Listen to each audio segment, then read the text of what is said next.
Today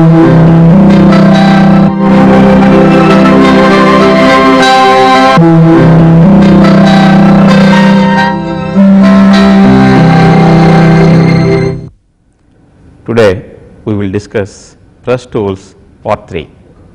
In the earlier session we discussed about the principle of the press tools and also different types of dies we have discussed.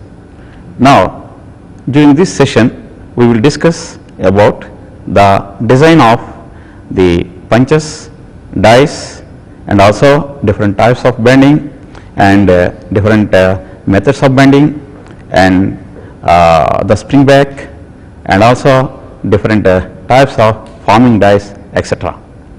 So earlier we have discussed that die is a female part of the tools and punch is a male part.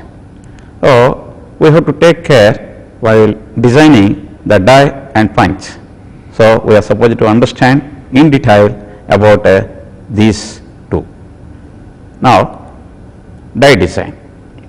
The overall dimensions of the die block will be determined by the minimum wall thickness required for strength and by the space needed for mounting screws and dowels and for mounting the stripper plate. Wall thickness for strength will be depends on the thickness of the stock to be cut. At sharp corners the contour may lead to cracking in heat treatment and so require greater wall thickness at such points. Die block thickness is governed by the strength necessary to resist the cutting forces and will depend on the type and thickness of the material being cut, that is stock. You know, the thickness of the die is a very important factor because the die has to withstand the cutting forces and also the die after cutting while manufacturing the die after cutting, so it is to be heat treated and hardened and then it is ground so that sharp edge is prepared. So during heat treatment there may be some cracks at sharp corners, so we are supposed to take every care while designing the sharp points. And the die block thickness for mild steel stock, with experience it depends on the die block thickness depends on the stock of thickness to be cut. Up to 1.5 mm it is 20 to 25 mm is the thickness of the die and 1.5 to 3 it is 25 to 30. If the stock thickness is 3 to 4.5 it is 30 to 35 and if it is 4.5 to 6 mm the stock thickness, it is 35 to 40 mm is the thickness of the die and over 6 mm it is 40 to 50 and this is to be taken as a guide. Also the die block thickness is based on the blanking perimeter. It is a blanking perimeter in mm, up to 75 it is 20 mm is the thickness of the die block, 76 to 250 it is 25 mm and over 25 over 250 mm is the blanking perimeter and the die block thickness is 30. So it is very clear the thickness of the die block also depends on the thickness of the stock to be cut and also the perimeter, blanking perimeter or the perimeter of the punch or the perimeter of the die cavity. This is to be taken into consideration. And die block design calculations. So let us assume that this is a die and this is angular clearance which was discussed in the earlier class and here this is the thickness of the die block. So this is to be determined from the earlier criteria. The critical distance A must not be less than 1.5 to 2 times the die thickness. The thickness T should not be less than 1.5 times. This is the critical distance A. So this is the critical distance A. This is also the critical distance A. So this should not be less than 1.5 to 2 times the die thickness. For larger dies, it is 2.3 times the die thickness. So, you can see that this is the line and this is straight portion and this is the angular portion. So, angular clearance is left, but this dimension is meant for mainly some land is provided so that the die can be reground. So, it may be around more than 3 mm is meant for it, because this is the cutting edge. So, this is the cutting edge. Next, double pins and screws. 2 and only 2 double pins should be provided in each block that requires accurate and permanent positioning or locating. These 2 should be located as far as possible for maximum locating effect, usually near diagonally opposite corners. Double pins are nothing but straight pins, and these double pins are essential to mount the die block in position on the die plate. So, the die is to be positioned in perfect alignment with the punch. So, if any misalignment is there, it is very difficult to cut it. So, the location or locating the die block on the die plate is very critical, and so as to locate it perfectly, the double pins are used. So, these are hardened and ground, and corresponding recess or hole is provided in the die block as well as on the die plate. And screws are also very essential to hold the die block in position. So, double pins and screws. 2 or more, even 1 set screws, generally cap screws, will be used depending on the size of the element mounted. Minimum of 1 cap screw and 2 double pins are necessary to position and hold a component in place accurately. More cap screws may be used, but 2 and only 2 doubles should be used for positioning. The diameter of screws and dowels is determined by the size of the component. The size of the dowel pin and the size of the screw is also very critical, but these are totally depends on the thickness of the die block. Dowel pins. Dowel pins are used for locating the die properly on the die plate with the reference to the position of the punch. Dowel pin diameter should be same as cap screw. Dowels should be located diagonally across from each other as far apart possible to increase the locational accuracy. So, the positioning the die block on the die plate is very essential. So, it is to be located perfectly so as to have the locational accuracy. The 2 dowel pins must be placed diagonally. At the same time, these 2 must be as far as possible. And the dowel pins. All screws and dowels should be located at a distance from 1.5 to 2 times its diameter from the component edge. So, this is very essential. So, the critical distance, that is the distance from the edge of the die block to the screw or the dowel pin, should not be less than 1.5 to 2 times the diameter. So, if it is less than this 1.5 to 2 times, so the die block will be weakened, and as a result, so it may even fail. As far as possible, these holes should be placed nearer to the outer edges and far away as possible from the contour of the die block. Dowel holes always extend through the die components so that dowels can easily be removed. So, this is very important. The dowel holes should be as far as away as possible from the die block or die contour. At the same time, the holes, the dowel holes should be extended through the die block, because if it is inserted in a blind hole, it is very difficult to remove the dowel pin. when the thickness of the component is 4 times greater than the dowel diameter, the dowel should be relieved. So, a hardened dowel pin pressed into a blind hole is almost impossible to remove. Screws.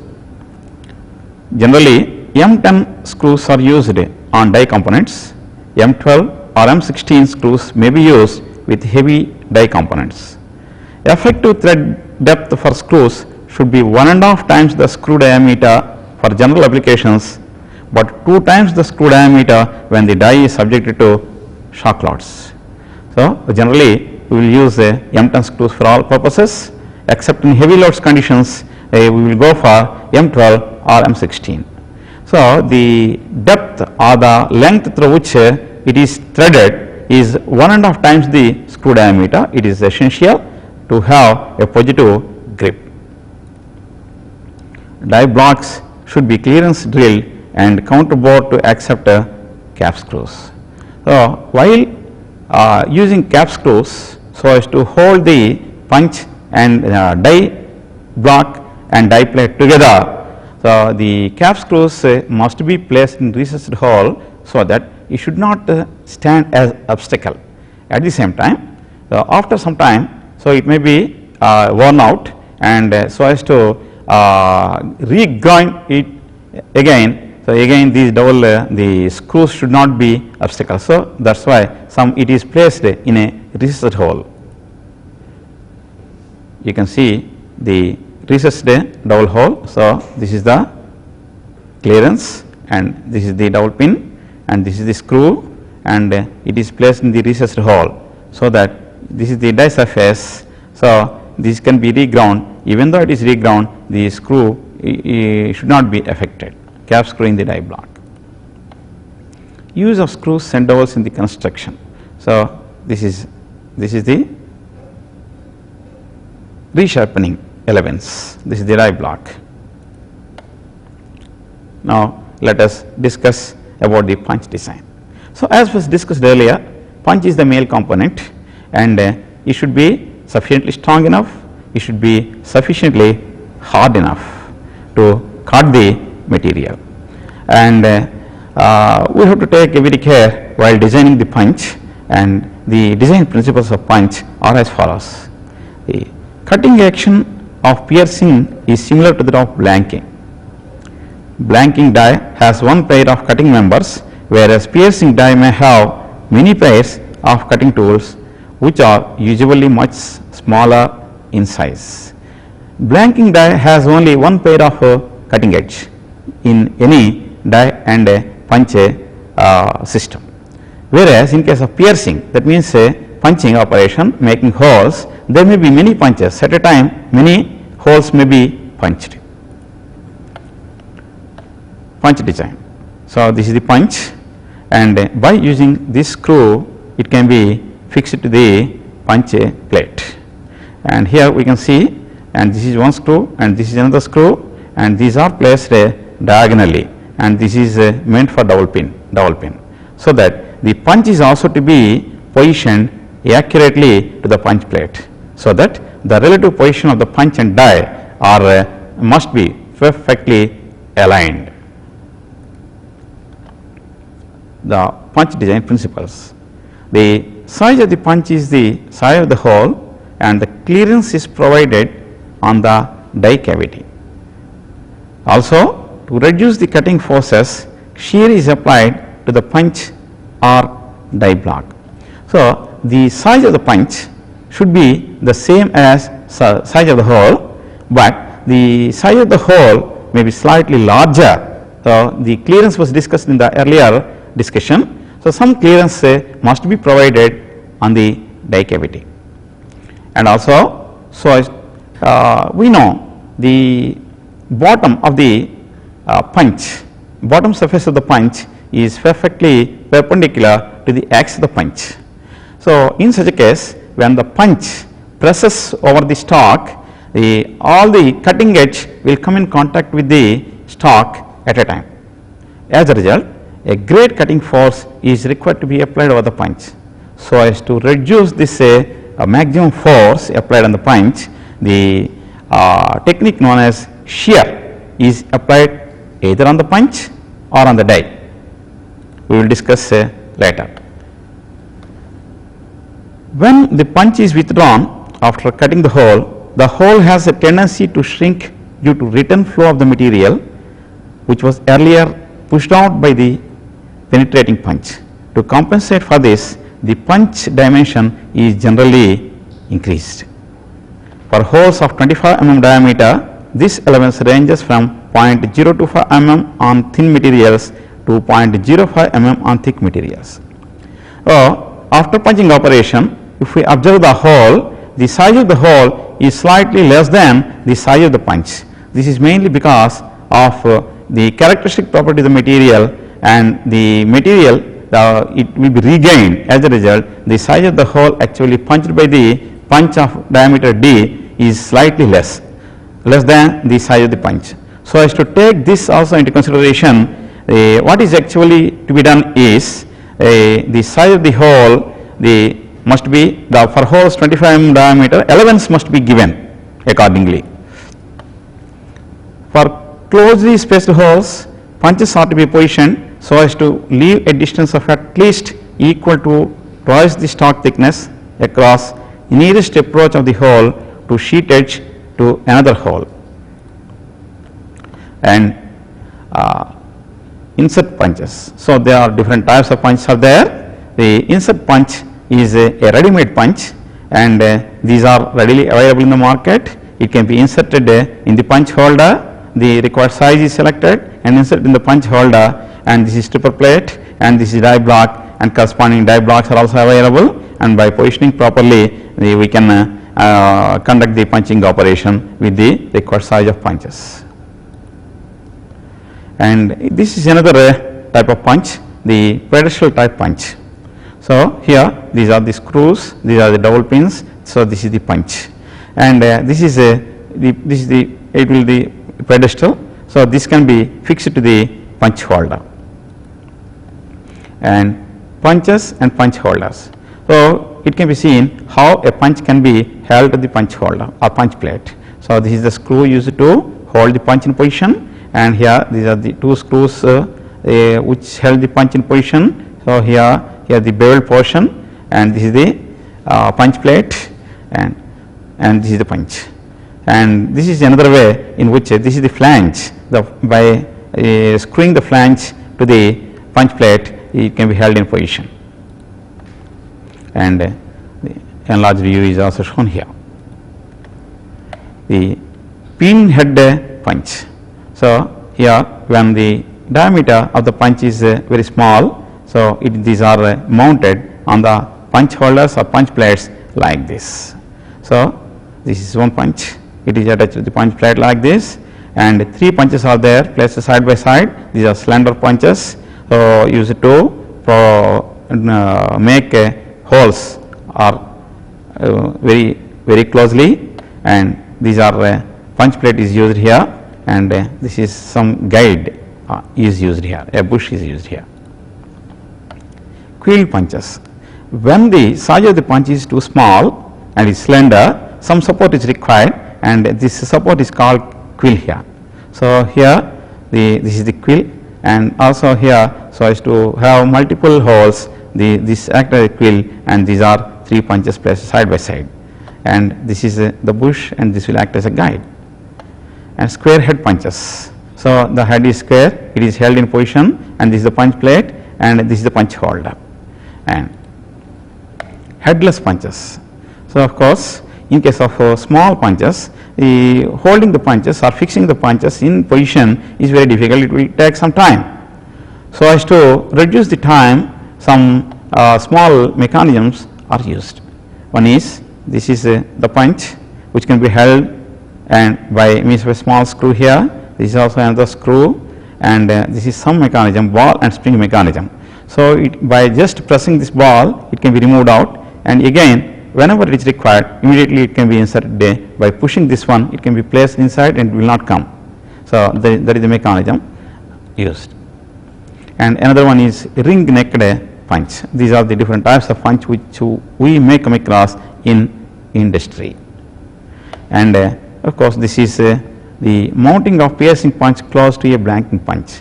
We may see such occasions in some cases where this is the large punch which is used for blanking purpose, and this is used for the piercing purpose only. And this is the flange, and this is punch holder. By using screws we can hold the punch together. And effect of shear on maximum load on punch. You can see that this is the punch, and here the bottom surface of the punch is perfectly perpendicular to the axis of the punch. So, in this case, as the punch is moving downwards and it comes in contact with the stock, and the entire cutting edge, the whole perimeter will come in contact with the stock at a time.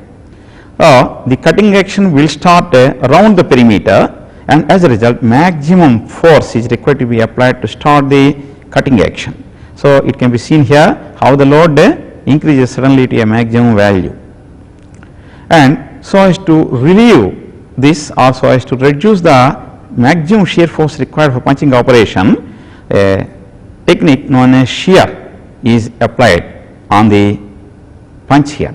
It can be observed that this bottom surface of the punch is made at some inclination, it is ground at some small angle, and as a result, as the punch is moving downwards, this portion will come in contact with the material, and as it is moving downwards, so this portion, a portion of the periphery will be punched first, and the punching operation or the cutting operation will be gradual, and ultimately at the end the whole perimeter will be cut. So, as a result, the maximum force required to punch for the punching operation will not be too high, and at the same time the cutting operation is also progressive. So, thus it reduces the maximum load on the punch. So, that is why this shear is applied on the punches. So, it can be observed as a result of shearing on the punch. So, how this is done.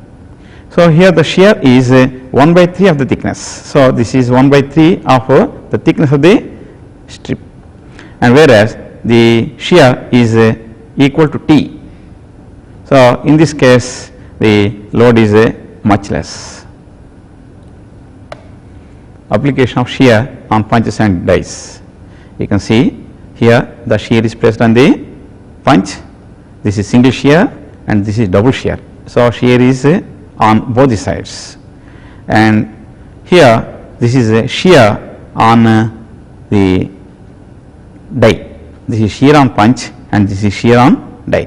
This is shear on punch, this is another concave shear and convex shear, and this is the shear on die, and this is shear on punch. So, of course, the shear on die as well as shear on punch will have the same effect, it reduces the maximum load. And however, so depending on whether the operation is blanking operation or the punching operation, the shear is provided either on the punch or die. The main objective of providing shear either on punch or die is only to reduce the maximum load on the punch. At the same time, the cutting action is progressive. Next, the minimum diameter of piercing. To punch a hole without failure of the punch, the compressive strength of the punch must be equal to the shear strength of the material to be cut. Also, assuming the compressive strength is twice the shear strength of the material, the minimum diameter of the punch is equal to 2 into thickness of the stock. So, it is very essential while designing the punch should not fail under any circumstances. So, the failure of the punch may be mainly because if the crushing stress induced in the punch crosses the ultimate crushing stress of the punch material. So, while designing the punch diameter, we have to take very care that the crushing stress induced in the punch is always less than the permissible value. So, the thumb rule is the minimum diameter of the punch is equal to twice the diameter the thickness of the material to be cut. The length of the punch is also plays a very important role, and in fact during to prevent buckling of the punch, the maximum length of the punch can be estimated by considering it as a long column by using the following equation. So, the length L is equal to pi d by 8 into E by tau s into d by t whole to the power of half, where E is the modulus of elasticity and d is the diameter of the punch, t is the thickness of the stock, and d is the diameter of the punch, Ts is the shear strength. And it is very essential while designing that the punch should not fail because of buckling action. So, when the force is applied on the punch by the ram, so it may be subject to some crushing. So, if the length of the punch is sufficiently long, and it may even buckle without cutting. So, that is why the length, the maximum length is designed by using this equation. Center of pressure. When the shape of the blank to be cut is irregular, the summation of the shear forces about the center line of the press ram may not be symmetrical. Due to this, bending moments will be introduced in the press ram, producing misalignment and undesirable deflections of the punch. So, we know while cutting any blank or making a punch, the shape of the blank or the hole to be punched may not be regular in shape. If it is irregular in shape, then the force exerted, the line of action of force exerted on the punch should coincide with the line of the axis of the punch. So, otherwise the punch may also be subjected to some bending action, as a result the punch may fail. So, as to prevent such a danger, we have to see that the force applied, the line of action of force should exactly coincide with a line known as center of pressure. So, to avoid this, the center of pressure of the shearing action of the die must be found out, and while laying out the punch position on the punch shoulder, it should be ensured that the center line of the press ram passes exactly through the center of pressure of the blank. Yes, the center of pressure of the blank should coincide with the center line of the punch. So, then only no bending stresses will be induced in the punch. Center of pressure. Center of pressure is the centroid of the line perimeter of the blank. It should be noted that it is not a centroid of the area of the blank. So, the center of pressure is not centroid of the area of the blank. So, it is different. The center of pressure is to be estimated like this. Calculation of center of pressure. So, let us assume that this is the shape of the blank to be cut. So, the shape of the die cavity should be like this, and also the shape of the punch should also be like this. This can be resolved into 5 lines. One is this line, and second one is this line, and this is third line, fourth line, and fifth line. And these are the xy coordinates, and we will find out the center of all these lines. This is L1, this is the center of the line L1, center of line L2, and this is curved line. So, this is the center, and this is the center of third line, the center of fourth line, the center of fifth line. So, x1 is the center of the first line, and x2 is the center of second line, and x3 is the center of third line, x4 is the center of fourth line, x5 is center of fifth line. Of course, x1 is 0 here. So, similarly, y1 is the center of the first line with reference to x axis, y2 is the ordinate of center of line of second line, like that y3, y4 and y5. So, if bar x and bar y are the position of center of pressure, then bar x can be estimated by using the equation, and L1x1 plus L2x2 plus L3x3 plus L4x4 plus L5x5 whole by L1 plus L2 plus L3 plus L4 plus L5. So, similarly the bar y can be estimated by using this equation. So, like this, by using the equations, bar x and bar y can be determined, and the exact position of center of pressure for the blank can be decided, and we have to ensure that the center of pressure should coincide with the center of punch. Next, pilots. The function of pilot is to position the stock strip accurately and bring it into proper register for succeeding blanking and piercing operations. In fact, pilot is nothing but a small element which do the piloting action.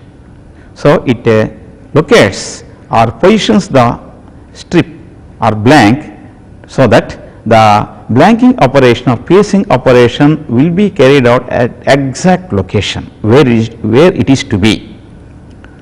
And we can observe the shape of the pilots. So, it is a spherical shape, it is a flat end shape, of course this is some spherical portion is here, and these are placed either on the punch or separately, and the pilots can be classified into two categories, either direct pilots and indirect pilots. Pilot should fit the hole with a close sliding fit. Pilot length is usually minimum 6 mm longer to ensure that registry is complete before cutting begins. Different pilot nose contours can be seen now, and this is one pilot, this is another pilot, another pilot, and here this is the punch. Actually the punch is held by using a screw, and at the end this acts as a pilot, and this pilot initially enters into the blank, and which a hole is already made in the blank at the earlier station, as in the case of progressive die. Exactly this pilot enters into that hole, so that the axis of the remaining blank or the blank will coincide exactly with the axis of the punch, so that the blanking operation will be perfect. And this is another way how a pilot can be held with the punch. So, these are examples for direct pilots, and these are also direct pilots. This is punch, punch, punch, this is another punch. The shape may vary slightly, but the objective is one and the same, function is one and the same. Here it can be seen that this is the pilot, this is the pilot, this is the progressive die. So, first of all, a punching operation will be carried here, and it moves, and exactly it is placed at this point. Along with the punch, it moves downwards, and even though the strip is here or here, as the this moves downwards, pilot moves downwards, it positions or keeps the blank in position, in exact position, so that the earlierly punched hole the center line of the earlier punched hole will coincide with the exact center line of the punch, so that the blanking operation will be perfect. So, the same can be seen here. So, the different types of punches. So, die stops. So, die stop. So, die stop is nothing but it is a stop provided for the blank or the strip, so that the strip is placed at an exact location with respect to the die as well as the punch. So, this diagram shows that this is the stop block, and initially the strip is extended up to this one, beyond which the strip cannot move, and as the punch moves downwards, it presses and blank can be cut. So, this is piercing operation, this is also a punch, this is another punch, and this stop block positions the stock in position for the punching as well as blanking operation. This is die stop, this is also die stop, you can see this is die. So, these are fixed to the dies. So, this can be fixed to the dies by means of small screws. So, this is another form of die stop, it is a pin stop. So, this is a hole made in the earlier station here. When it moves here, this pin automatically stop this one, so that this remaining blank will be placed at exact position. And this is another form of die stop, and as the stock is fed like this, as soon as it reaches a particular position, automatically because of spring it will keep it like this, and it will not allow to further move in this direction, and it will be placed in an exact location. So, then the punch will complete its blanking operation. Next, stock strip terminology.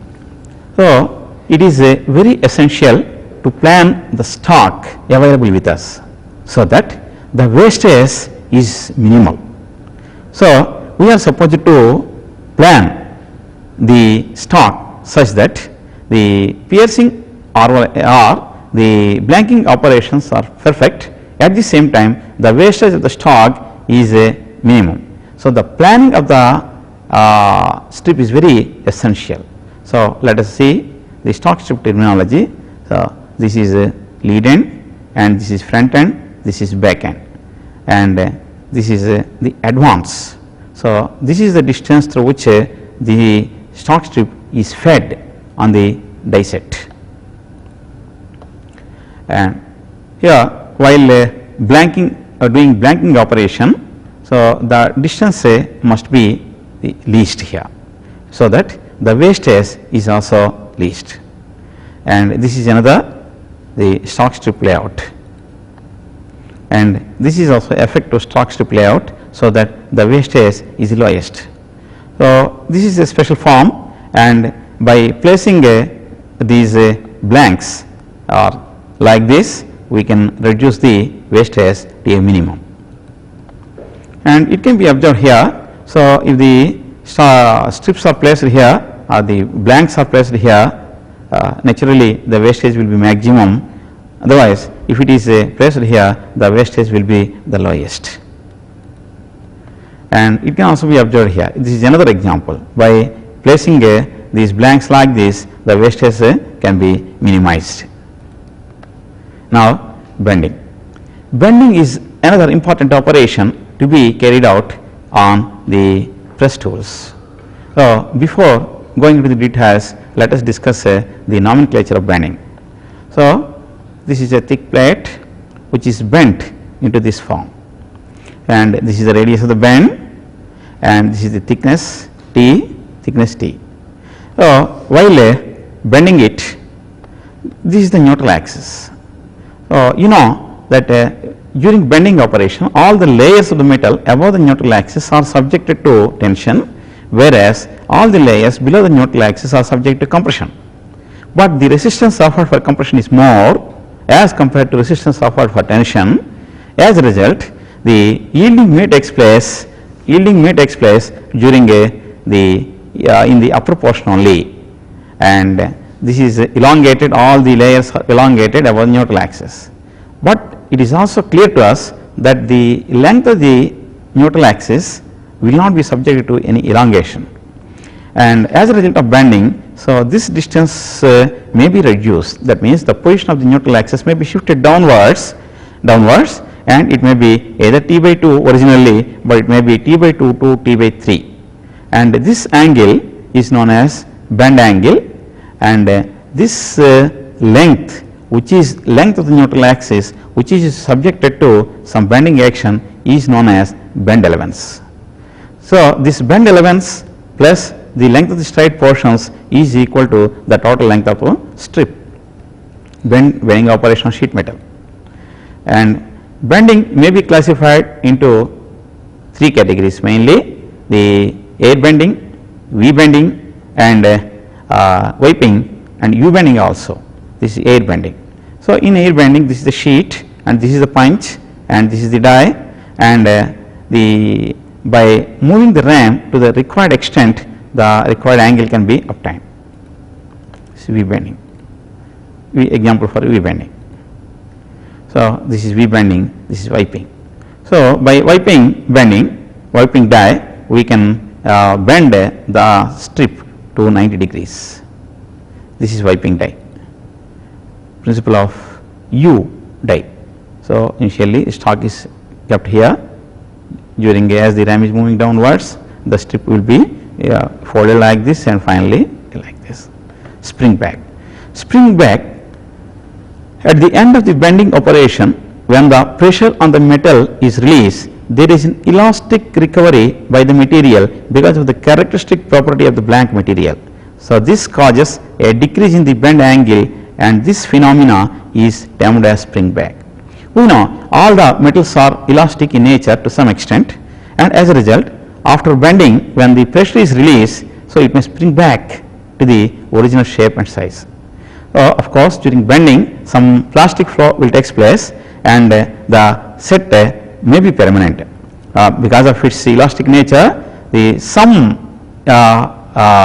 regaining its original shape may be there, and this phenomena is known as spring back, and we cannot do anything with it because it is the characteristic property of the material.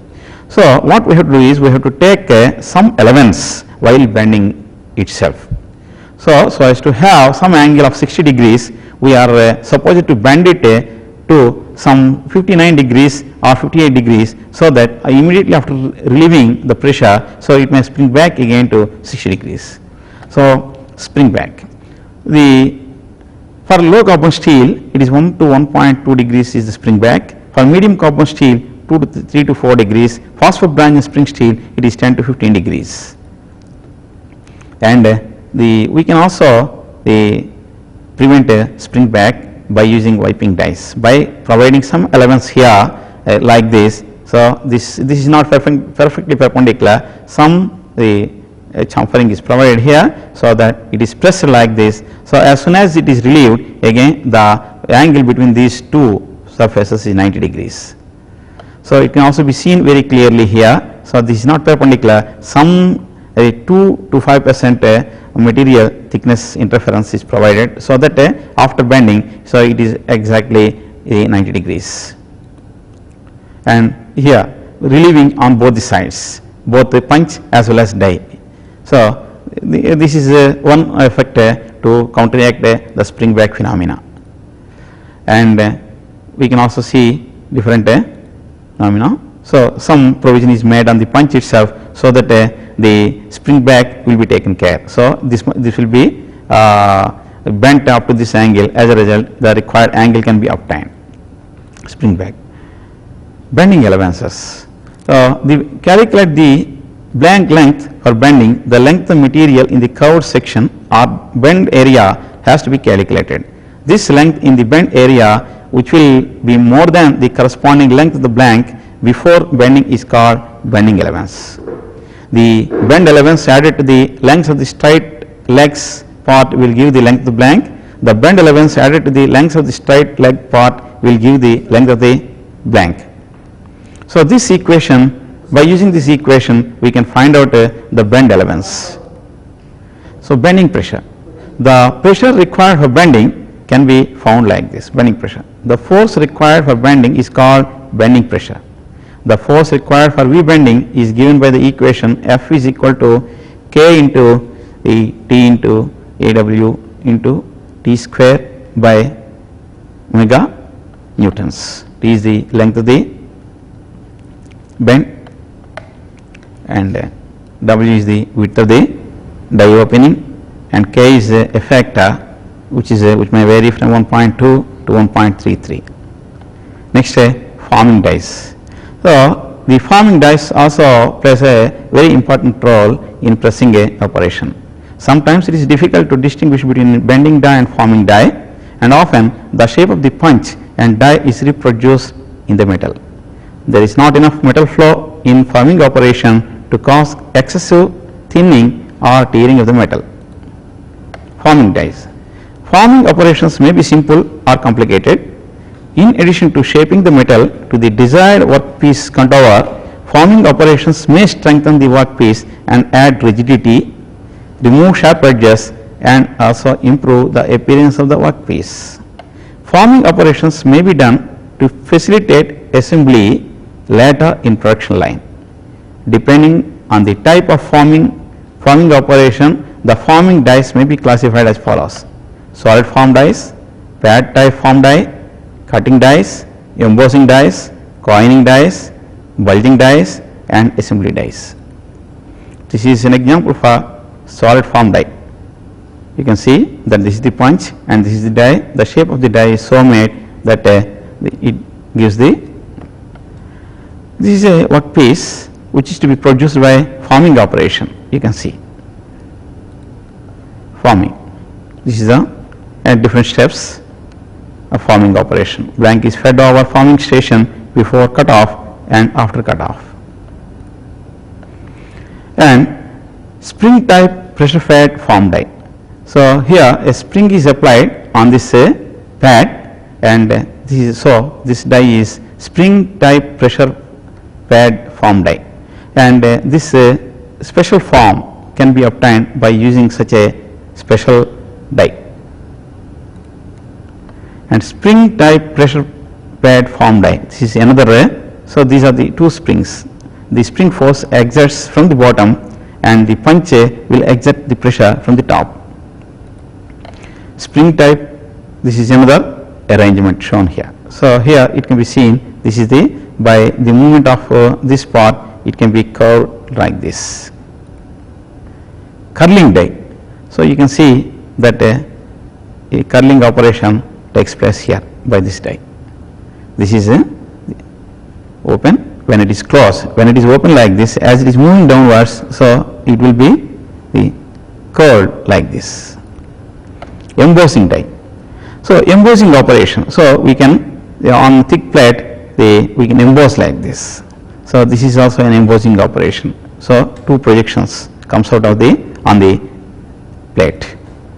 Coining dies. So coins can be produced by using these dies.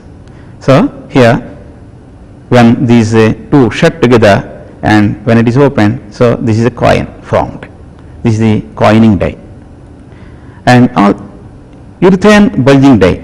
So in fact the urethane is elastoplastic, it is a special rubber, and this is the punch, and initially this is a tube, it is placed here, this is the die cavity. When it is pressure is applied or the punch, so it exerts, it can exert force in all the directions, and when it is removed again it becomes like this. So that this can be these two can be kept aside. Of course this can be, this is to be split, the die is to be split. By splitting the die, the special form tube is can be taken out.